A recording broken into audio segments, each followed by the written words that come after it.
आपने अपने प्रोजेक्ट पर वाटर सप्लाई नेटवर्क तो बिछा दिया, लेकिन जैसे ही आपने पानी चालू किया घरों तक पानी ही नहीं पहुंच पा रहा है। उसके पीछे रीजन होता है कि आपने गलती से वाटर सप्लाई नेटवर्क का पाइप डायमीटर गलत सिलेक्ट कर लिया है।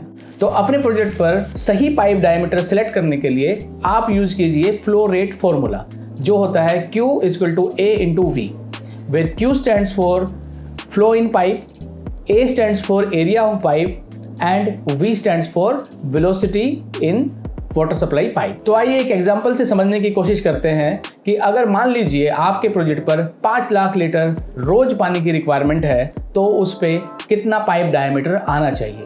तो सबसे पहले हमें 5 लाख लीटर को मीटर क्यूब पर सेकंड में कन्वर्ट करना पड़ेगा। उसके लिए आप 5 लाख लीटर को डिवाइड कीजिए सबसे पहले घंटों से। तो 5 लाख लीटर्स पर डे यानी कि 500 मीटर क्यूब पर डे की हमारी रिक्वायरमेंट है। और जनरली ये जो पूरा पानी है ये एक साथ सप्लाई नहीं होता। जनरली प्रोजेक्ट्स पे 4-4 घंटे यानी 4 घंटे सुबह और 4 घंटे शाम को सप्लाई दी जाती है। तो ये टोटल 8 घंटे में हमें 500 मीटर क्यूब पर डे का रिक्वायरमेंट पूरी करनी है। आवरली डिमांड निकालने के लिए हमें 500 मीटर क्यूब को 8 आवर्स से डिवाइड करना पड़ेगा और फिर मीटर क्यूब पर सेकेंड में डिवाइड करने के लिए उसे 3600 यानी 60 मिनट्स एंड 60 सेकंड से हमें डिवाइड करना पड़ेगा।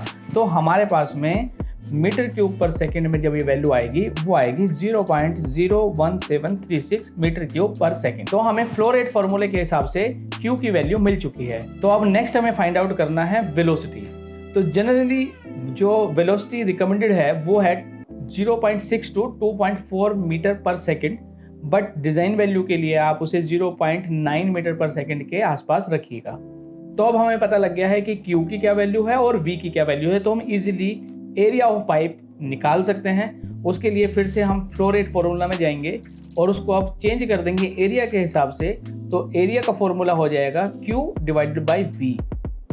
तो Q यानी कि 0.1736 डिवाइडेड बाय 0.9, तो आपके पास वैल्यू आएगी 0.0192।